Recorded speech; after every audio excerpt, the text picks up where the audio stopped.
मैं शपथ लेता हूँ कि विद्यार्थी मेरा धर्म है, मानवता की सेवा करना मेरा परम लक्ष्य है। राष्ट्र की उन्नति में मैं सदैव तत्पर रहूंगा।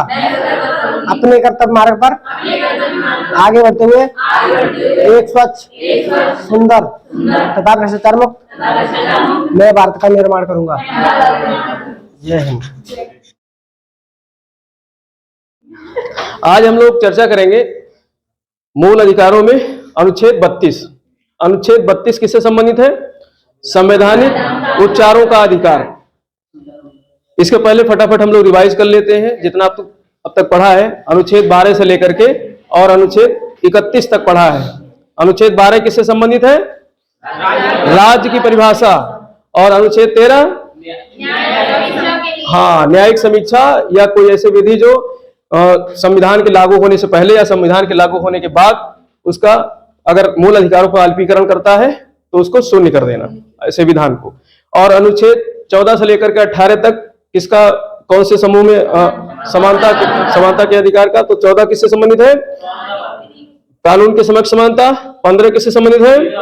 भेदभाव। और 16 लोक नियोजन या अवसर की समानता। दोनों याद रखना, लोक नियोजन या अवसर की समानता, ठीक है, सरकारी नौकरियों में।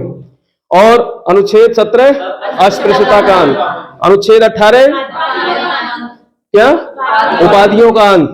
और 19 से लेकर के 22 तक स्वतंत्रता का अधिकार। तो अनुच्छेद 19 में क्या है? कितनी स्वतंत्रताएं हैं? 6 स्वतंत्रताएं हैं। और अनुच्छेद 20 में 2 सिद्धि से संरक्षण। अनुच्छेद 21 प्राण एवं दैहिक स्वतंत्रता। अनुच्छेद 21A या का शिक्षा का अधिकार। और अनुच्छेद 22 गिरफ्तारी से संरक्षण। और अनुच्छेद 23 और 24 में क्या है? शोषण के विरुद्ध। 23 किससे शोषण से बचाता है? बलात्श्रम, फोर्स लेबर से। और 24 बाल श्रम। और 25 से लेकर 28 तक क्या है? धार्मिक स्वतंत्रता। तो 25 में क्या है? अनुच्छेद 25 में अंतःकरण। और 26 में धार्मिक कार्यों का प्रबंधन। और 27 में धार्मिक अभिवृद्धि, टैक्स से फ्री, सरकार टैक्स नहीं लेगी धार्मिक कार्यों। और अनुच्छेद 28 शिक्षण संस्थाओं की स्थापना है। और अनुच्छेद 29 और 30 में क्या था? संस्कृति एवं शिक्षा संबंधी। तो संस्कृति पहले आएगा और शिक्षा बाद में आएगा। तो अनुच्छेद 27 किससे संबंधित है? 29।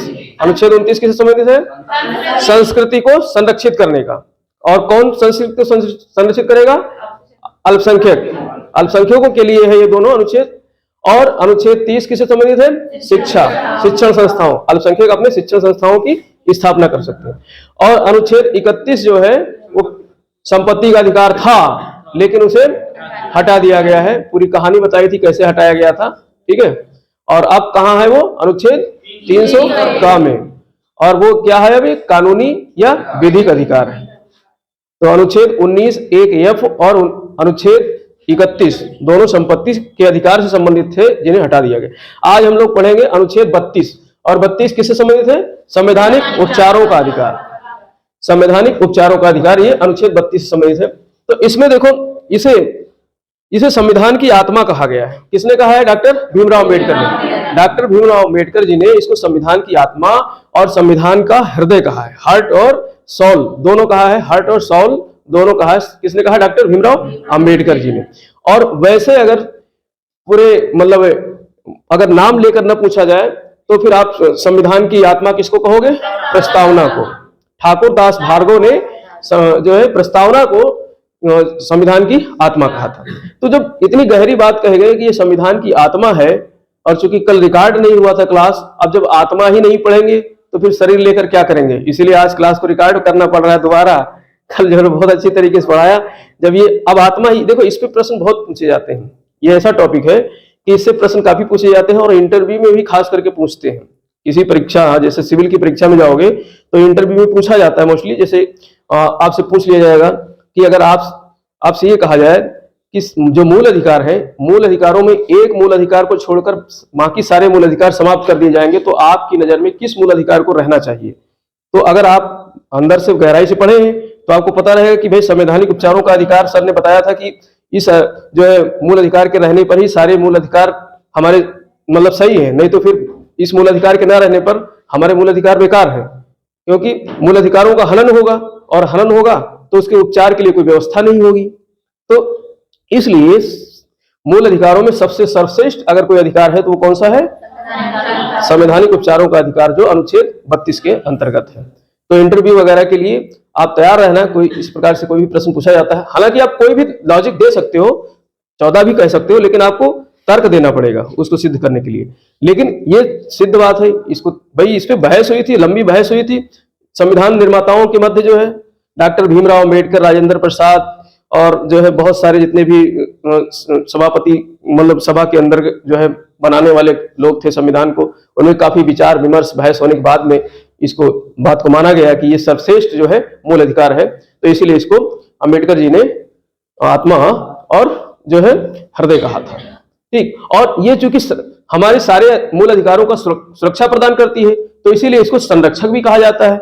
ये हमारे जो है मूल अधिकारों का क्या है? संरक्षक और गारंटर भी है। ये मूल अधिकारों की जो है जब कोर्ट जाते हो अपने अधिकारों की रक्षा के लिए, तो फिर ये गारंटी भी लेता है कि हम गारंटी लेते हैं कि तुम्हारे मूल अधिकारों की सुरक्षा इस तरीके से की जाएगी। तो ये गारंटर भी है, प्रतिभूति भी है। ठीक, तो इसलिए ये बहुत महत्वपूर्ण जो है मूल अधिकार है। तो इसमें हम लोग पढ़ेंगे कुछ, वैसे तो मेन 32 के नाम से ही आता है, लेकिन थोड़ा सा गहराई से पढ़ लो तो 32(1) में जो है व्यक्ति और नागरिकों के जो मूल अधिकार है उनके हनन होने पर जो है आप कहाँ जा सकते हो? सर्वोच्च न्यायालय या उच्च न्यायालय जा सकते हो। तो उससे आपको जो है संवैधानिक उपचारों के तहत आपका उपचार किया जाएगा, आपके मूल अधिकार को जो है दिलाया जाएगा। तो अब अनुच्छेद 32(1) ये कहता है, तो ये व्यक्ति और नागरिक दोनों को मिले हैं। व्यक्ति और नागरिक, चाहे वो देश का निवासी हो, नागरिक हो, चाहे विदेशी व्यक्ति हो, सबको मिलेगा। तो अनुच्छेद 32(2) क्या कहता है कि जो है सुप्रीम कोर्ट अनुच्छेद 32 के तहत 5 प्रकार के रिट जारी कर सकता है। 5 प्रकार के रिट जारी कर सकता है अनुच्छेद 32(2) के अंतर्गत। कौन? Supreme court. और यहीं पर हाई कोर्ट को भी अधिकार अथॉरिटी दी गई है कि मूल अधिकारों के हनन पर अनुच्छेद 226। तो अनुच्छेद 226 के अंतर्गत कौन? High court. हाई कोर्ट जो है 5 प्रकार की रिटें जारी कर सकता है। तो 32 पूछा जाएगा, 32 अगर आता है कहीं पर, आप 32 पढ़ोगे तो वहां सिर्फ क्या रहेगा? Supreme court. 32 में सिर्फ क्या रहेगा? Supreme court. और 226 की बात आएगी तो हाई कोर्ट। तो ये दोनों में अंतर है। ठीक, अब हाई कोर्ट और सुप्रीम कोर्ट में रिट जारी करने से संबंधित थोड़ा सा यहाँ पर क्या है, मतलब उनके जो है कार्य मतलब एक जो विस्तार है, कार्य विस्तार है, उसमें अंतर है। सुप्रीम कोर्ट को सिर्फ मूल अधिकारों के हनन पर ही जो है रिट जारी करने का अधिकार है, लेकिन हाई कोर्ट मूल अधिकार से संबंधित रिट तो जारी ही करेगा, और साथ में संविधान में कहीं भी किसी भी व्यक्ति के अधिकारों का हनन होता है या कुछ भी दिक्कत होती है तो उससे संबंधित भी वो रिट जारी कर सकता है। अर्थात हाई कोर्ट यहाँ पर क्या है? उससे ज्यादा पावरफुल दिखाई देती है। तो इस एक मामले में कभी कभी इसमें लिखने के लिए प्रश्न आ जाता है कि आपकी नजर में जो है संविधान, वो आपकी नजर में न्यायालय में किस जो है पक्ष को लेकर के हाई कोर्ट सुप्रीम कोर्ट से भारी हो जाता है?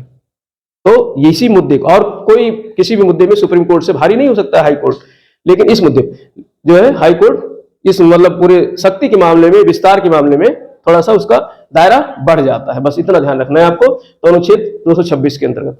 और अनुच्छेद 32(3) क्या कहता है कि संसद जो है विधि बना करके इस पावर को, किस पावर को? रिट जारी करने के। रिट जारी करने का पावर अभी 2 ही लोगों के पास है, 2 ही न्यायालय के पास है, एक हाई कोर्ट और एक सुप्रीम कोर्ट के पास में। लेकिन संसद विधि बना करके इस पावर को दूसरे न्यायालयों को भी स्थानांतरित कर सकती है। ये अनुच्छेद 32(3) में कहा गया है। ठीक, अनुच्छेद 32(4) क्या कहता है कि निलंबन किया जा सकता है। जो मौलिक अधिकार है इनका क्या किया जा सकता है? निलंबन किया जा सकता है। किसके आधार पे? 352 के आधार पे। अनुच्छेद 352 जो राष्ट्रीय आपात की बात करता है। किसकी बात करता है?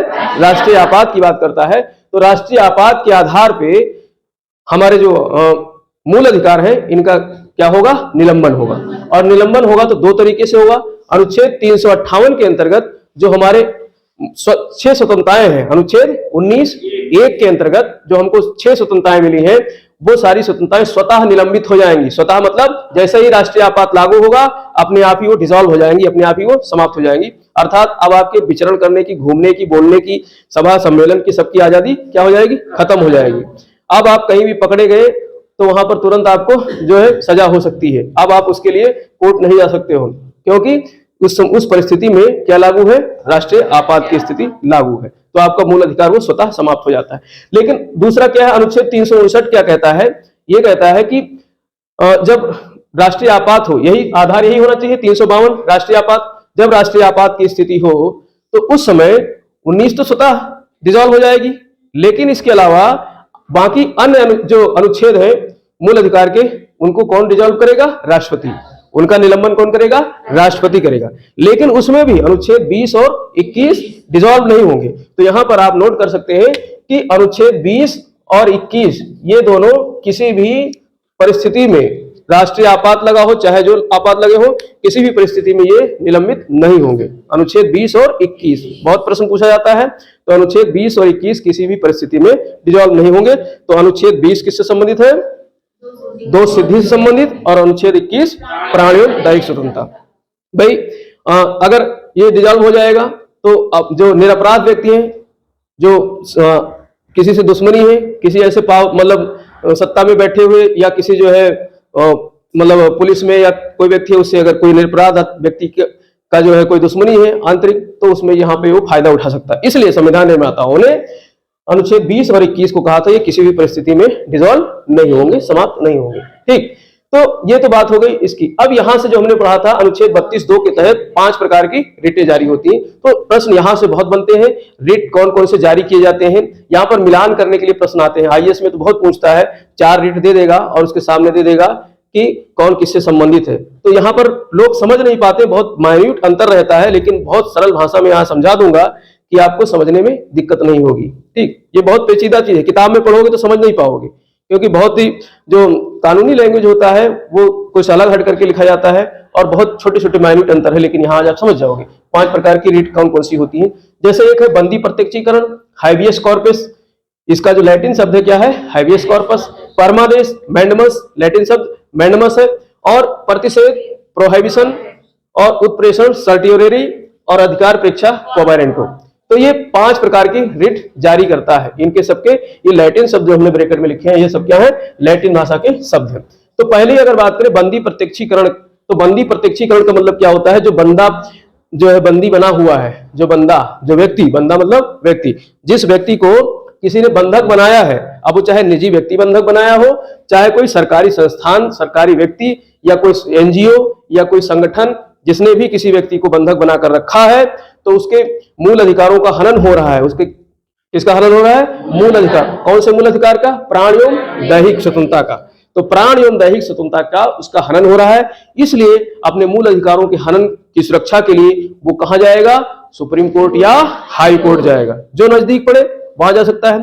ठीक, तो वहां जा करके और वो जो है बंदी प्रत्यक्षीकरण के तहत जो है उसको रिट जारी करवाएगा कोर्ट के माध्यम से, और कोर्ट कहेगा कि तत्काल प्रभाव से जिस व्यक्ति को आपने बंदी बनाया है, अगर पुलिस थाने में बंदी है तो वहां पर आदेश जाएगा कि तत्काल प्रभाव से 24 घंटे के भीतर अगर आपने प्रस्तुत नहीं किया है मजिस्ट्रेट के समक्ष उस व्यक्ति को, तो प्रस्तुत करो। 24 घंटे से ऊपर हो गए तो छोड़ दो उसको, तो उसे छोड़ो, क्योंकि तुम्हें बंधक बनाने का कोई अधिकार नहीं है। इस तरीके से जब तक मजिस्ट्रेट या न्यायालय जब तक उस व्यक्ति को दोषी करार देकर उसे सजा नहीं सुनाती है, तब तक आप बंधक नहीं बना सकते हो, चाहे पुलिस थाने में ही बैठा हुआ पुलिस का अधिकारी क्यों नहीं हो। या कोई व्यक्ति, निजी व्यक्ति भी किसी को बंधक बना ले, किसी को पैसे वैसे ऐंठने हो, बंधक बना सकता है। तो फिर पैसे ऐंठने के लिए बंधक बना लिया और वहां पर वीडियो सीडियो बना लिया कि हाँ बंधक बना हुआ है, तो आप कोर्ट जा करके उसको वहां से छुड़वा सकते हो कि जो है इतने पैसे की डिमांड कर रहा है वो। और तो फिर उसको छुड़वाने के लिए तो वहां फिर जो है पुलिस थाने पर जो है हाई कोर्ट, मतलब कोर्ट, हाई कोर्ट या सुप्रीम कोर्ट जो है का वहां पर सूचना भेजा जाएगा, फिर उसके माध्यम से, फोर्स के माध्यम से उसको छुड़वाया जाएगा, क्योंकि वहां तो बात फिर दूसरी हो जाएगी। लेकिन वहां भी जो है हाइबियस कॉर्पस के तहत जो है निजी व्यक्ति के खिलाफ भी जो है इस तरीके से आदेश जारी किया जा सकता है। तो ये है, इसीलिए इसको कहा जाता है सशरीर पेश करो। जो व्यक्ति बंधक बना है उसको शरीर सहित पेश करो। ऐसा नहीं कि जो है तुमने कहा कागज में लिख करके कि हमने इसको छोड़ दिया है और वो व्यक्ति पता चला तुमने बंधक बना रखा या पहले ही इसको मार दिया है। बहुत ऐसे होते हैं ना, फिरौती लेने के चक्कर में जो है पहले ही मर्डर कर देते हैं, फिर कहते हैं मतलब वीडियो सीडी पूरा रिकॉर्ड करके दिखाते रहते हैं कि तुम्हारा बच्चा यहाँ पे जो है सुरक्षित है, संरक्षित है। तो ऐसा नहीं चलेगा, सशरीर पेश करना पड़ेगा उसको। ठीक, तो अनुच्छेद मतलब ये पहला रिट हो गया। दूसरा रिट क्या है? परमादेश, मैंडमस। मैंडमस तो इसमें क्या होता है? ये परम आदेश, आदेश कोर्ट देता है, आदेश कोर्ट देता है किसको? किसी सरकारी व्यक्ति के खिलाफ। इसमें ये तो निजी व्यक्ति या सरकारी या संस्थान किसके लिए भी हो सकता है, बंदी प्रत्यक्षीकरण। लेकिन परमादेश सिर्फ किसके लिए होगा? सरकारी व्यक्ति के लिए, सिर्फ ये सरकारी अधिकारियों के लिए जारी किया जाता है।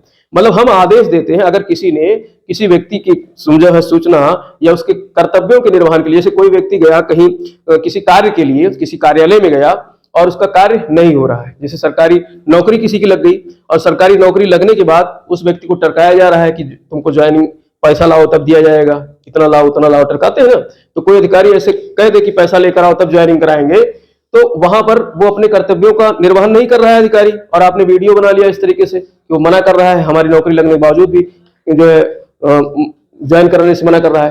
तो आप उसमें क्या कर सकते हो? अपने नजदीकी न्यायालय, सुप्रीम कोर्ट या हाई कोर्ट, कहीं भी जा करके और मैंडमस के तहत उसके खिलाफ आप जो है रिट जारी करवा सकते हो। तो वहां से पूछा जाएगा कि आप जो है अपने कर्तव्यों का निर्वहन क्यों नहीं कर रहे हैं, आपको जिस काम की सरकार सैलरी देती है उस काम का निर्वहन समय से क्यों नहीं कर रहे हो, तो परमादेश यहां पर होगा। लेकिन यह आदेश जो है परमादेश राष्ट्रपति और राज्यपाल के खिलाफ नहीं जारी होगा, क्योंकि वो इनसे जो है इनको छूट दिया गया है, क्योंकि राष्ट्रपति देश का प्रथम नागरिक होता है और राज्यपाल राज्य का प्रथम नागरिक होता है। तो यहाँ पर उनको ये जो है परमादेश जारी नहीं कराया जा सकता है। तो ये भी समझ गए। तो इसको अगर एक शॉर्ट में हम बात करें तो परमादेश होता है सरकारी अधिकारियों के खिलाफ उनके कर्तव्यों के निर्वहन ना करने के विरुद्ध में जारी किया जाने वाला एक प्रकार का रिट। ठीक, और बंदी प्रत्यक्षीकरण किसी व्यक्ति के बंधक बनाए जाने पर जो है कोर्ट द्वारा उसको मुक्त कराने से संबंधित जारी किया गया रिट। दोनों मंत्र समझ गए। और अब ये जो प्रतिषेध और उत्प्रेषण जो पढ़ेंगे, प्रोहिबिशन और सर्टियोरेरी, ये दोनों न्यायालय द्वारा न्यायालय के लिए जारी किए जाते हैं। तो प्रश्न कभी कभी यहां पूछा जा सकता है, ये तो निजी और सरकारी दोनों के लिए था बंदी प्रत्यक्षीकरण, और परमादेश सिर्फ सरकारी अधिकारियों के लिए था, और प्रतिषेध और उत्प्रेषण ये जो है न्यायालय के लिए जारी किया जाता है। किसके लिए? न्यायालय के लिए। तो न्यायालय के लिए जारी किया जाएगा, तो अब न्यायालय जो बड़ा न्यायालय होगा वही छोटे न्यायालय को आदेश देगा, ऐसा तो नहीं छोटा बड़े को आदेश देगा। तो बड़े न्यायालय से जारी होगा, और सबसे बड़ा न्यायालय कौन सा है?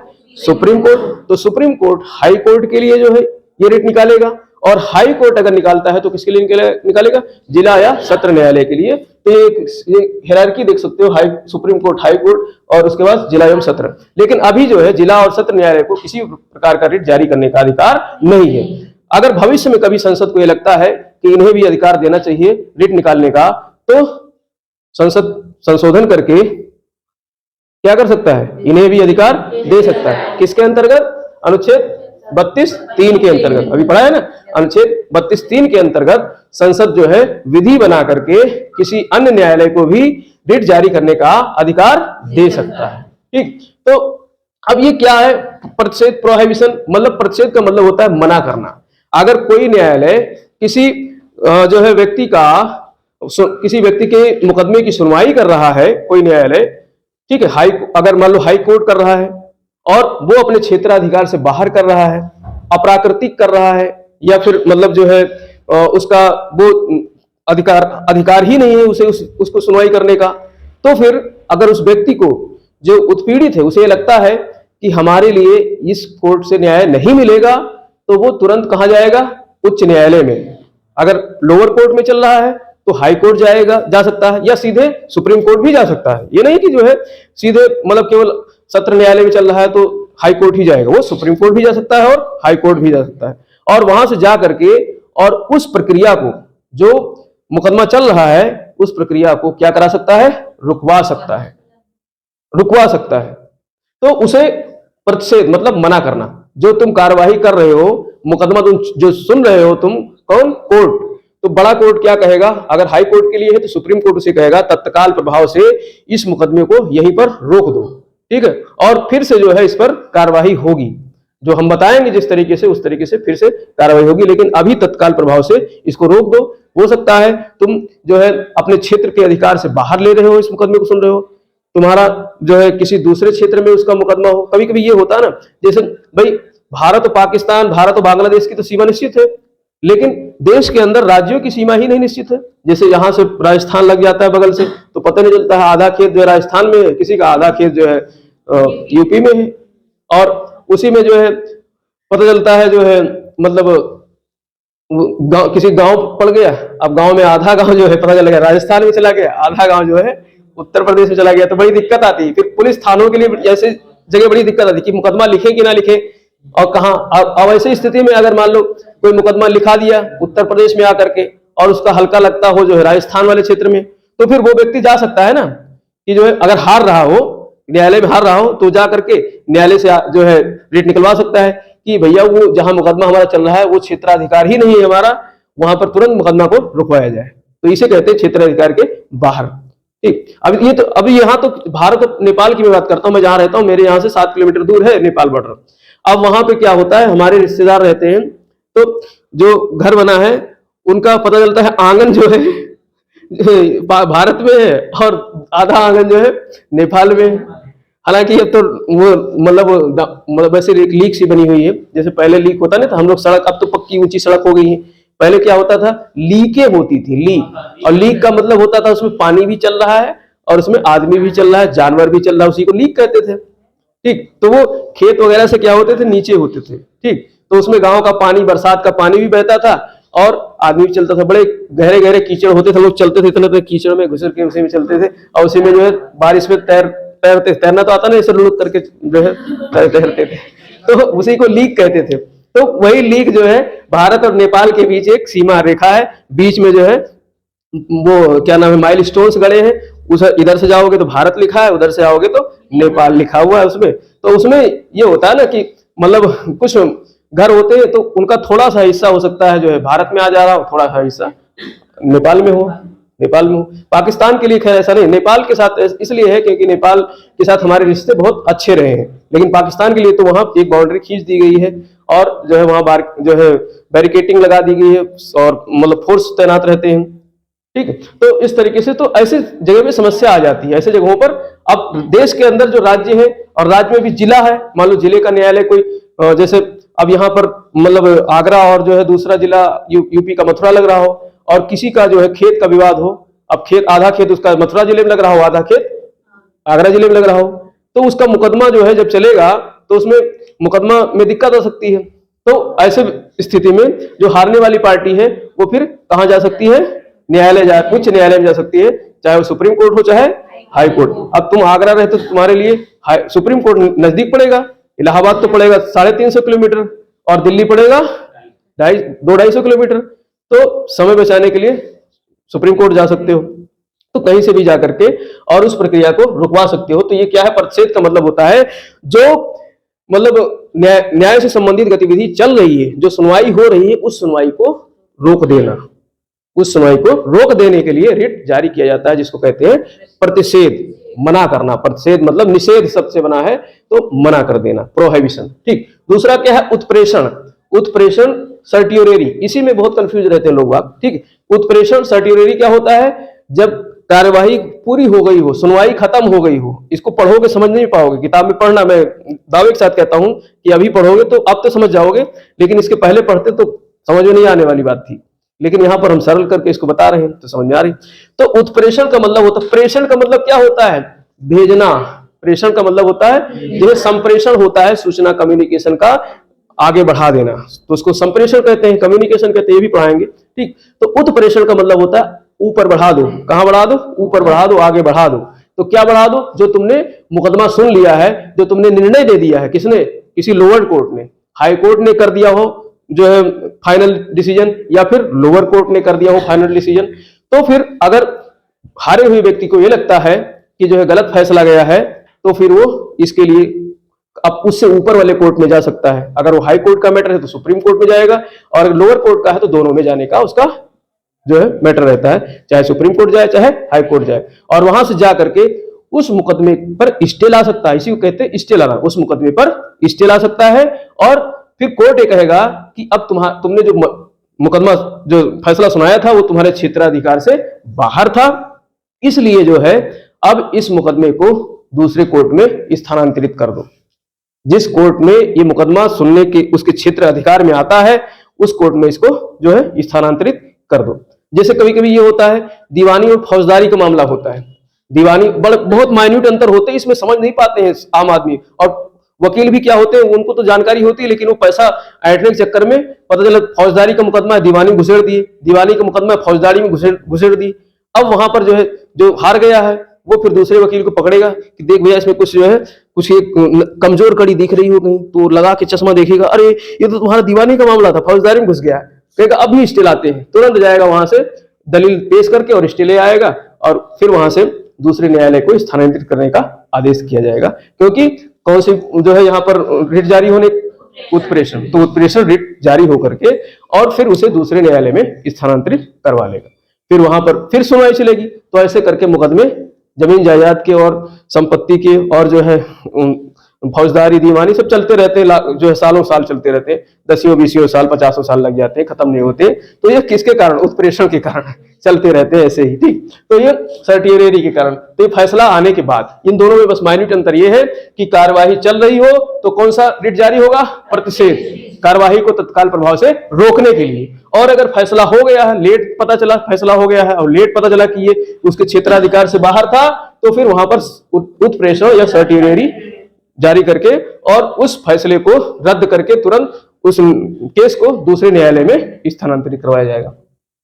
पांचवा है क्या? अधिकार परीक्षा, क्वा वारंटो। पांचवा क्या है? अधिकार परीक्षा। यहां पर जो है पूछा जाता है कि आपने जो कार्य किया है वो किस अधिकार से किया है, तो इसीलिए कहते हैं इसको किस अधिकार से, अधिकार परीक्षा। मान लो कोई व्यक्ति जैसे अब उदाहरण बदल के दे, कल वाले उदाहरण छोड़ दो। जैसे किसी हॉस्पिटल में गए मरीज लेकर के इलाज कराने, और वहां पर डॉक्टर साहब तो चले गए हैं दुबई बंबई, ठीक, और नर्स सीख गई है सब कुछ, ऑपरेशन करना भी सीख गई है। तो नर्स क्या करी? पेट वोट फाड़ करके और जो है ऑपरेशन कर दिया। नर्स ही करती है मोस्टली। अब नर्स के पास तो डिग्री है नहीं भाई, सर्जन की डिग्री होनी चाहिए, MBBS सर्जन होना चाहिए। नर्स तो वो तो क्या पढ़ कर आई होगी? इंटर नर्सिंग पढ़ कर आई होगी, लेकिन काफी साल से रह रही, 15 साल से डॉक्टर के साथ, तो हो सकता है नर्स डॉक्टर से ज्यादा अच्छी जो है ट्रेन हो गई हो, डॉक्टर से अच्छा कर सकती हो ऑपरेशन। लेकिन बाय दी वे मिस्टेक हो गया और डिलीवरी के बाद बच्चा जो है मर गया, जो है या डिलीवरी करने वाली महिला मर गई, और पता चल जाए उस व्यक्ति को कि जो है उस परिवार को कि नर्स ने ऑपरेशन किया है, प्रूफ हो हमारे पास, तो आप तुरंत जो है उसके खिलाफ वो व्यक्ति कहाँ जा सकता है? कोर्ट, हाई कोर्ट या सुप्रीम कोर्ट, वहां जाकर के और जो है अधिकार परीक्षा के अंतर्गत, क्वा वारंटो के अंतर्गत रिट जारी करवा के और उस संस्थान के खिलाफ, उस हॉस्पिटल के खिलाफ जो है ये रिट आएगा, और वहां पूछा जाएगा कि किस अधिकार से इस नर्स ने ऑपरेशन किया। डिग्री दिखाओ भाई, तुम्हारे MBBS सर्जन की डिग्री है तुम्हारे पास कि नहीं है? तो डिग्री दिखाओ।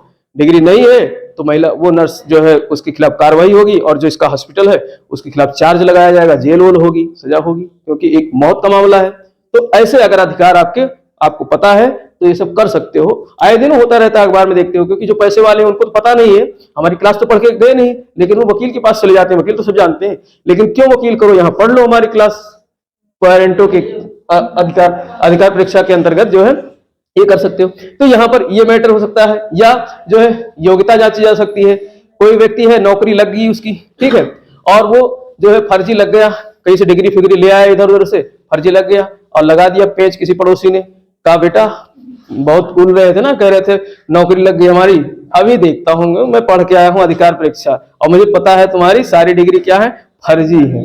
और तुरंत जो है कोर्ट जाकर के प्रूफ पहुंचा दिया, और कोर्ट से वहां उस संस्थान के लिए आदेश आ गया, जिस व्यक्ति की भर्ती हुई उसको चेक करो भाई, इसको जांचो कि उसकी नियुक्ति कैसी है, सही है या फर्जी है। तो जब पता चलेगा कि उसकी नियुक्ति फर्जी है तो नौकरी भी जाएगी और साथ में जुर्माना, दंड और सजा सब कुछ हो।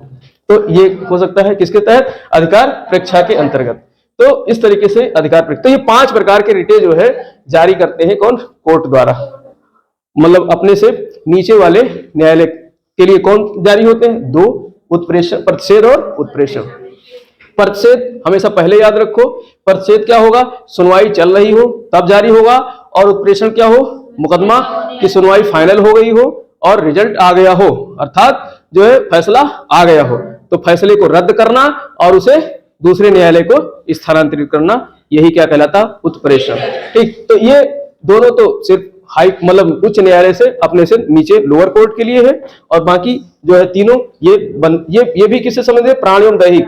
ये व्यक्ति के प्राण एवं दैहिक स्वतंत्रता का रक्षण करता है कौन? बंदी प्रत्यक्षीकरण। और परमादेश जो है किसी भी सरकारी व्यक्ति के खिलाफ जारी होता है, सरकारी अधिकारी के खिलाफ जारी होता है, जो उसके कार्यों के कर्तव्यों के निर्वहन न करने के खिलाफ जारी किया जाता है। तो ये समझ गए, इस प्रकार से ये 5 जो है क्या है? रिट है।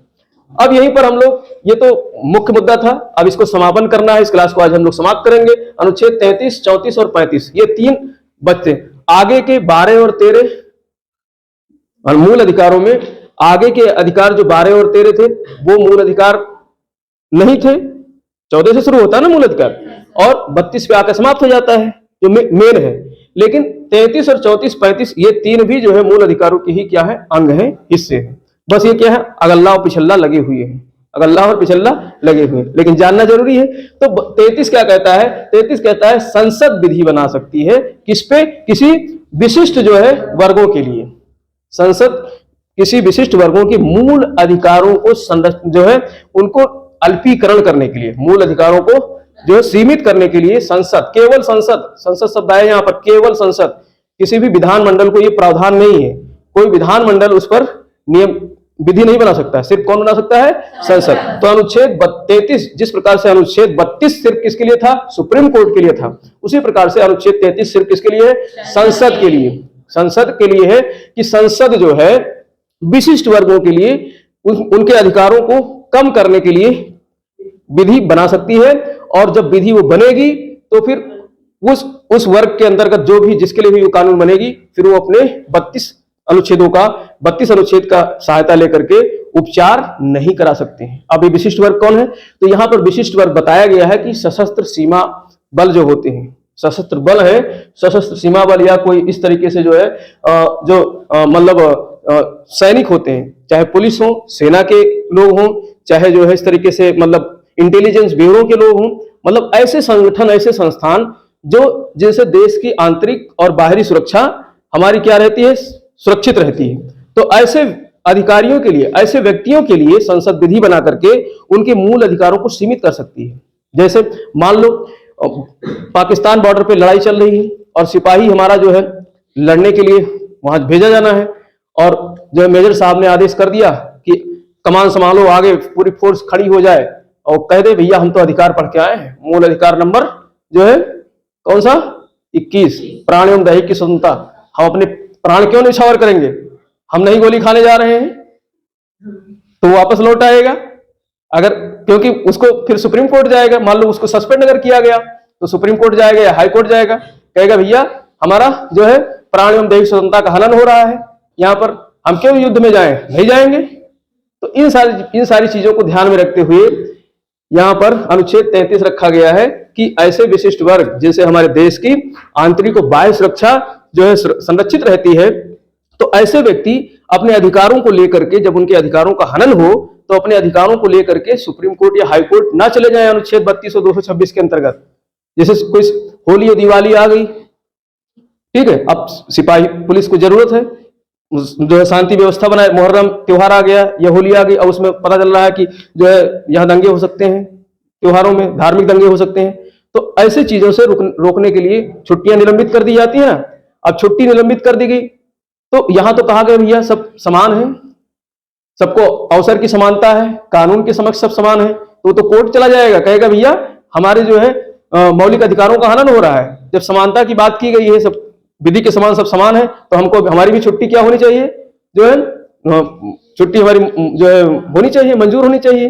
भाई एक बात वहां पर कहा गया है ना, कौन से उसमें मूल अधिकार में, कि जो है बलात्श्रम, कौन से मूल अधिकार में? बलात्श्रम 23 में।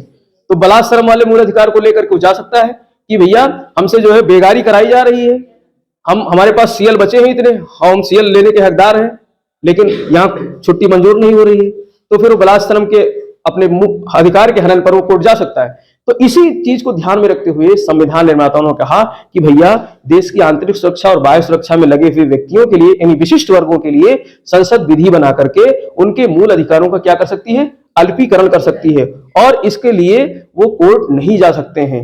अनुच्छेद 32 का सहारा लेकर के या अनुच्छेद 226 का सहारा लेकर के हाई कोर्ट नहीं जा सकते हैं अपने मूल अधिकारों के हनन होने पर। ये समझ गए? 33 में यही बात कही गई।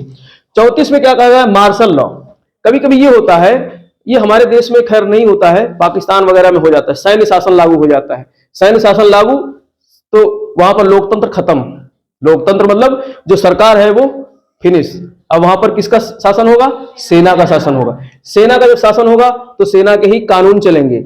न्यायालय कौन लगाएगा, सेना लगाएगा, सेना ही न्यायालय लगाएगा। आम पब्लिक को पकड़ करके लाया जाएगा, जो गलतियां करेंगे उनको वहां सजा दी जाएगी। कौन देगा, सेना देगा। तो इसीलिए अनुच्छेद 34 कहा गया है मार्शल लॉ से संबंधित है कि सैन्य कानून और उस दौरान जितने भी कानून बनेंगे लगेंगे, जो भी सैन्य कानून लागू होंगे उसे पब्लिक को मानना पड़ेगा।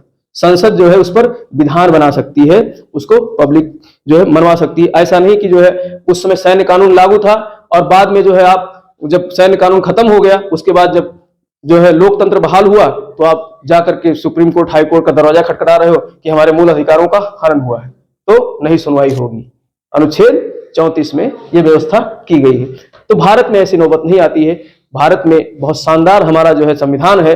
इस संविधान में जो है कोई इस प्रकार से सैन्य शासन की जो है दिक्कत नहीं आती। सैन्य शासन क्यों लगेगा भाई? देखो, राष्ट्रपति शासन जो होता है, आपातकालीन शासन जो हमने बताया था, राष्ट्रीय आपात जो है वो अलग चीज है और राष्ट्रपति शासन भी अलग चीज है, इसको हम लोग अलग पढ़ेंगे। और जो सैन्य शासन है, मार्शल लॉ है, ये भी अलग है। मार्शल लॉ जो है पूरे देश में नहीं लागू हो सकती है। मार्शल लॉ जो है किसी क्षेत्र विशेष में जहां पर मान लो सरकार मतलब उस क्षेत्र की व्यवस्था को संभालने में दिक्कत कर रही, मतलब जो है उस तरीके से कानून व्यवस्था जो है सही नहीं चल पा रही, तो वहां पर फिर सेना का कानून लागू कर दिया जाता है। पूरी आर्मी वहां डिप्लॉयड कर दी जाएगी और फिर आर्मी के अधिकारी ही अपना न्यायालय लगाएंगे, ठीक है, वही सुनवाई करेंगे उस क्षेत्र विशेष के लिए। तो मार्शल लॉ ये चीज होता है। तो मार्शल लॉ में सारे अधिकार आपके क्या हो जाएंगे, वही हनन करेंगे, मतलब उन्हीं के द्वारा वजह होगा और उसको आधार बना करके आप कोर्ट नहीं जा सकते हो। तो ये मार्शल लॉ। अनुच्छेद 35 क्या कहता है, फंडामेंटल राइट्स के संबंध में संसद को विधि बनाने की शक्ति है। कुछ ऐसे प्रावधान है जिसमें सिर्फ संसद ही विधि बना सकती है और विधानमंडल नहीं बना सकते हैं। जैसा कि अनुच्छेद 33 में बात की थी, तो यहाँ पर कुछ ऐसे कौन कौन से, जैसे अनुच्छेद 16(3), 16 अनुच्छेद किससे संबंधित है, लोक नियोजन, अवसर की समानता या लोक नियोजन। तो अवसर की समानता यानी जो है उसमें जो है निवास संबंधित जो प्रमाण पत्र होंगे उनसे संबंधित बातें जो कानून बनाएंगी वो कौन बनाएगा, सिर्फ संसद बनाएगा। तो उसमें संसद जो है कानून बना सकती है। अनुच्छेद 32(3) हमने पढ़ा था, रिट, ठीक, संसद जो है रिट, तो यहाँ पर सिर्फ संसद ही रिट के अधिकारों को दूसरे न्यायालय तक स्थानांतरित कर सकती है। विधानमंडल नियम बना करके नहीं कर सकता है। कौन कर सकता है, सिर्फ संसद कर सकता है। इसी प्रकार से अनुच्छेद 33 सशस्त्र बल वाला, ये सिर्फ संसद को ही अधिकार है, अभी पढ़ा है हमने। और अनुच्छेद 34 मार्शल लॉ से संबंधित नियम कौन बनाएगा, संसद ही बनाएगा। तो ये अनुच्छेद 35 है। तो इस तरीके से ये सारा जो है अनुच्छेद 33, 34 और 35, ये तीनों अनुच्छेद जो है ये अपवाद है, हमारे संविधान के मूल अधिकारों के क्या है, अपवाद है। और इससे जो है कुछ चीजों का, कुछ मौलिक अधिकारों का, कुछ विशिष्ट वर्गों का हनन होता है। तो इसकी वजह से वो जो है कोर्ट में न्याय के लिए जो है संवैधानिक उपचारों के लिए नहीं जा सकते। तो यहाँ पर हम लोगों ने संवैधानिक उपचारों का अध्ययन किया, अनुच्छेद 32 और अनुच्छेद 33, 34, 35। और 35 ही क्या था, लास्ट था, किसका, मूल अधिकारों का। तो मूल अधिकार अनुच्छेद 12 से लेकर के अनुच्छेद 35 तक है। भाग 3 में है, कौन से भाग में है, भाग 3 में है, ठीक है। तो इस तरीके से अब जो है मूल अधिकार का हमको लगता है कैसा भी प्रश्न आ जाए आप गलत नहीं करोगे। अगर गलत कर रहे हो तो चुल्लू में ऐसे पानी भरना और नाक से ऐसे सुड़क लेना और मर जाना। कहते चुल्लू भर पानी में डूब मरो, तो डूबोगे कैसे भैया? तो मरने के लिए क्या है, पानी भरो और नाक से सुड़क लो, तो जो है श्वास नली में पानी चला जाएगा। पढ़े नहीं है हम लोग बायोलॉजी में, तो श्वास नली में पानी चला जाएगा, मर जाओगे। तो जो है इसलिए चुल्लू भर पानी लो, अगर नहीं सही कर पाना तो फिर तुरंत जो है बोतल ले जाना, परीक्षा देने जब जाना पानी पीने वाला, और उलट लेना अपने हाथ में और सोख लेना, वही मर जाना। इतने अच्छी तरीके से पढ़ाया है, पूरा मूल अधिकार। अब इसको समय समय पर रिवाइज करते रहना।